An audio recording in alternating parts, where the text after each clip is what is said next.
Thank you. Very, very nice. Nice. Control yourselves. There's only one of me. But thanks for being here tonight, because we're about to have a difficult conversation. Well, if I had $1 for every time I heard that from my urologist. But truthfully, this one's tough. So first, let's say this.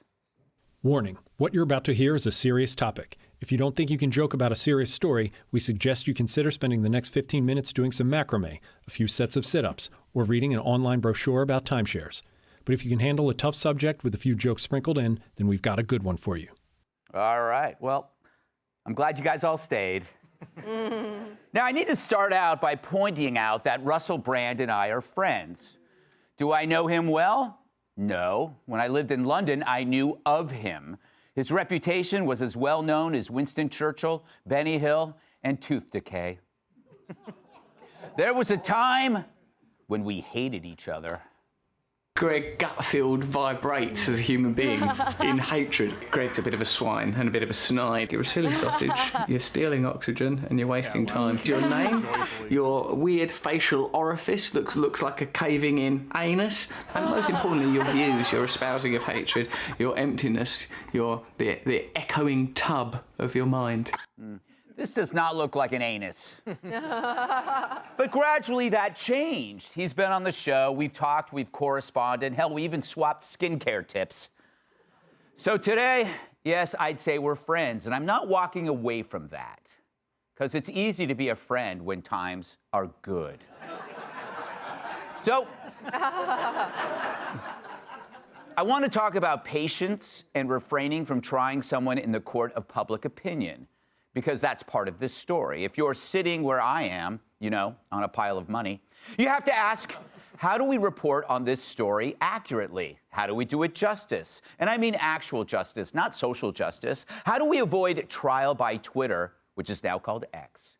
How do we assess these allegations since the law has never been asked to investigate them until now? You see what I'm getting at? The media is comparing Brand to Harvey Weinstein because both stories were doggedly reported first by journalists. But you never should make a comparison based on one variable. It's like saying Tom Brady and OJ are the same because they both played football, or comparing Hillary Clinton to Jack the Ripper just because they murdered people.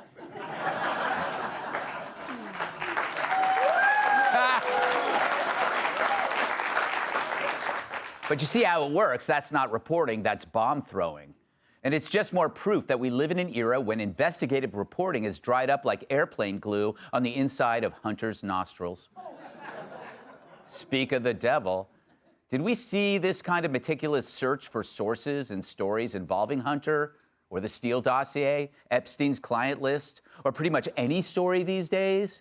Yet we now see some of the most thorough journalism in memory, all this energy devoted to a guy named Russell Brand.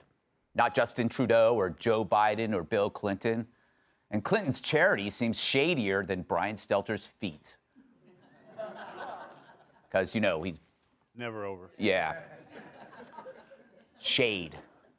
And of course, it happens now. Not a decade ago when the events were allegedly occurring. And I get it, people have their reasons for waiting. But the timing is impeccable. And I reject conspiracies, but it seems the most persuasive critics of those in power are in the crosshairs. Literally, if you're RFK Jr. I wonder if Brand had lurched left instead of right, would this have become a story? Over in England, it began with reporters suddenly searching high and low for accusers against Brand. There are 4 accusers who have not been identified publicly and 1 alleged rape. None went to the cops. Then the producers had an actress portray one victim in an interview replete with dramatic background music. The story went viral, of course. But Rose McGowan, the founder of the Me Too movement, has now stepped up to raise an objection. This is a concerted effort to bend journalistic rules that have always been in place, such as having to be on the record with who you are and what your name is in order to accuse. I didn't make these rules. These are the rules. They were the rules. So there's something very strange going on. You have to go on the record. It has always been that way. I didn't make it so. It didn't make me happy to have to do so. Neither did it make others happy to have to do so. But to blindly and anonymously accuse none of these high-level journalistic outlets would have ever let this be published before. So I have to ask why? Why now? What is the true narrative they're pushing? That took guts, which are rarer in Hollywood than an original idea. But look, people don't go to the cops for their own reasons. And one big reason will always be what's called the gray area, the difficult to pin down region known as the provable facts. Cops hate gray areas, but the media loves them more than Joe Biden loves a freshly shampooed child. For gray areas, give them narrative freedom. They can do what they want. Like stories like those celebrating brands' over-the-top promiscuity, for instance, which for years they found to be just hilarious and certainly not worth investigating further. Everyone claims his behavior was an open secret, which is odd because if it's out in the open, it's not a secret. But at the same time, one woman states she went to a rape crisis clinic after her encounter with Brand. It's being reported as corroborated. So where is the truth? I don't know, but that's not the point. Neither do the rest of us. See, we don't need to come to conclusions now. We don't need to condemn Brand, and we don't need to condemn the accusers, because the presumption of innocence should be taken as seriously as the accusations. And the ultimate way to do that, you try these cases in a real court, not the court of public opinion, because that court has ruined more lives than drugs and alcohol combined. Look, to state the obvious, I'm not Russell Brand. I'm not even an off-brand. I'm way too short and homely to have been a womanizer. Most of the sex I had was because I was a roadie for Kajagoogoo. Underrated band. But like anyone in the public eye, there's always the chance that knives will come out. Thankfully, I've only ever paid foreign hookers to stop peeing on me. But this should be about learning and following the facts. Because sure, we had Harvey Weinstein and R. Kelly, but we also had Kevin Spacey, Johnny Depp, and the Duke lacrosse team. So let's just remember how many times the media gets it wrong. And you know what? Maybe I have too. But at least I'm willing to acknowledge that and wait for the truth. Let's welcome tonight's guests. Mayor Adams wants to use his act to discourage migrants from coming to NYC. Writer and comedian Joe DeVito. She switched from being a lawyer to being a comedian to get more respect. Comedian Jocelyn Chia. When she sees red, hide under your bed. New York Times bestselling author and Fox News contributor Kat Tiff. And he's volunteered to be the border wall. New York Times bestselling author, comedian, and former NWA world champion Tyrus. You know, Tyrus, with stories like these, everybody's walking on eggshells, which for you is physically impossible. But you always nail the truth to these stories. How do you see this? Well, I always, look, first, everyone has the right to be heard, and we always need to remember that. Mm-hmm. But when we say that, we mean everyone, not the accuser, the man being accused in this situation. Does it look bad when you have numbers come forward? 1,000%. Mm-hmm. But my advice is this: when you go through something like this, your life is changed forever. Whether you did it or didn't do it, mm-hmm. you can win in court. But to the social media world, social justice world, the facts are irrelevant. It's feelings, or if you don't agree with them, you absolutely had to do it. So one of the things that whenever a man is accused of something like this, there's this need to go out and explain yourself to the media. And I think that's the worst thing you can do if you're innocent. Mm-hmm. I think as a man, because I'm saying men because most of the time it's us who are accused of these things. Mm-hmm. So you don't talk to the media because the only people you really need to be good with is your family, your friends, and your job. Mm-hmm. Those are the people that know. If they're willing to stand by you and support you, going on TV and explaining yourself just feeds the fire to what you were talking about. Mm-hmm. The reason why they don't want to wait is to find out the facts and see what happened because there's no money in it. Mm-hmm. They have to condemn now. They have to get him run out now. They have to make him out to be this horrible thing now, so we'll all tune in and watch. Mm-hmm. They don't care what his life is after. Let me tell you this, as a person who has been in a similar situation to an accusation against you, your life has changed forever. Mm-hmm. Nothing's ever the same. Nothing will ever be the same for Russell. If he has his money in savings, let your lawyers talk for you, win in court, and if you have the ability to go away, because it doesn't matter what you do or say. If you did it, hit him with every law that you need to be. If you did it, if you sexually harassed somebody, if you did something horrible, if you tried to take someone's dignity away by physically, sexually assaulting them, then you should get hit. Doesn't matter how long the time has been, 1,000%. But for the who didn't do it, because you talked about it in your monologue, which was just elegant and perfect, is that the trial by social media, facts have nothing to do with anything. No matter what you do, no matter what you prove, no matter what dismissal, no matter what apology, there's always going to be somebody on a keyboard that's going to bring it up and throw it in your face. There's always going to be somebody there. And that's the thing. There's no winners for this. Your life will never be the same. He will never be the same. Doesn't matter what he does. So my advice, if he would ever listen to me, would be stop talking to the press. Don't do interviews.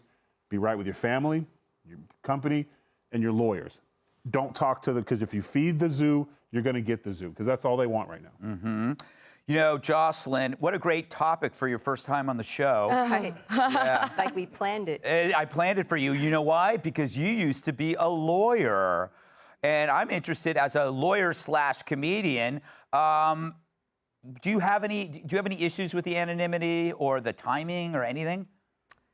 The anonymity, well, look, it's a very persuasively written story. But I think we have to remember that it's a story, it's not a signed affidavit. Yeah. And there were no names, which means you can't have an anonymous witness in court, right? So Yeah. this wouldn't stand in court. The only named person in the story that I read was a male comedian saying that he had heard rumors about these allegations. Now, that wouldn't fly as evidence in a courtroom, because that would be hearsay or lack of personal information. So as beautifully written as this story is, I can't say as a lawyer, like, yeah, castrate him. Yeah. Now, on the side of the press, though, they would have had gone through some legal checks and balances to have some corroborating evidence, else they're going to be hit with a defamation lawsuit from Russell. So there have been some checks and balances done. That's a good point. Right? So I am inclined to believe that there must be something here that gave them the balls to do this. But before all is said and done, in a courtroom with witnesses and testimony under oath, yeah, I wouldn't pass judgment on him so quickly. Well put. You know, Kat, YouTube suspended his channel. BBC pulled his shows. Paramount Plus removed his comedy special. And this is before anything's been proven guilty. What do you think? Yeah, I mean, you guys both had great points. A lot of that I agree with. I think also that is interesting, right? Especially because it's been, right, a matter of days, really, to have all that happen. And what I thought was even really the nuts thing was that Rumble actually heard from Parliament saying, "Hey, you gotta take this guy's stuff down, and you know, you gotta demonetize, deplatform this guy." And I know that, like, thankfully we don't do things the way here that they do in the UK. Yeah. But that's just crazy to have the government saying, "Hey, this person should go." To even put pressure on that, that should be completely, you know, up to the platform whether they want to do that or not. And again, the fact that this all happened in just a matter of days, and rather than wait, people just want to, like, okay, I got to have the hottest, most fiery take on this. You don't always. There isn't always a hot, fiery take on everything, and you don't always need to do that.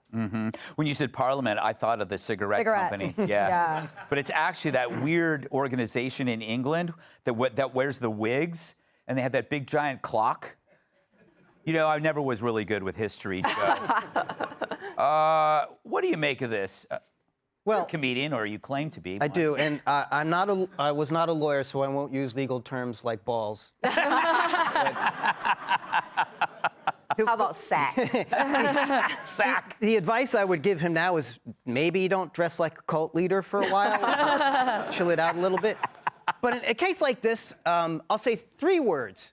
Let's find out. Yeah. Let's find out. We don't need to jump to any conclusions. We don't need to disrespect anybody. And I think the problem we have is you say to the average person about any issue, what do you think? They don't think. What they tell you is, what is the reality I would like that most fits with what I want to believe? And we see how that every issue splits in half now, that people say, it's the same as if you say to somebody there was a traffic stop. There are people going to say the cops are no good, and there are people going to say the cops have a tough job. And neither of them has seen what happened. So the reason why we don't try things in the court of public opinion is because the public tends to be angry morons. Yeah. This is why we don't settle things by pitchforks and torches, and we don't do lynching and witch burning anymore. We settle things in the court of law. Now, as far as the women not wanting to come out and say what have happened, that sometimes it takes years, it's because that requires a great deal of bravery. Now, what can we do? Being brave is hard. Yeah. Maybe we can make that easier for people to come forward. But I read what they said, what was in the article. If it's true, it's a terrible thing. And if it's not true, that's also pretty bad. Yeah. So I'll say it again. Let's find out. There you go. Just real quick. Yeah. Russell Brand financially can survive this. Yeah. But if you're not Russell Brand, your career is gone. Right. Yeah. You can't pay your bills. You can't get a job. And let's say a year from now, this comes out that it was all made up. Do you think they're going to give him his jobs back and his shows back? No. No. Well, you're free. You made it, man. Back page. You're not going to have a whole special clearing his name. They'll just move on to the next story. There's no consequences. If it is true, then he should be done, 1,000%. Yeah. But that's the ugliness of the cancel culture, is they win because by the time it comes around to find out the truth, we've already moved on to the next story. Hey, Sean Hannity here. Hey, click here to subscribe to Fox News YouTube page and catch our hottest interviews and most compelling analysis. You will not get it anywhere else.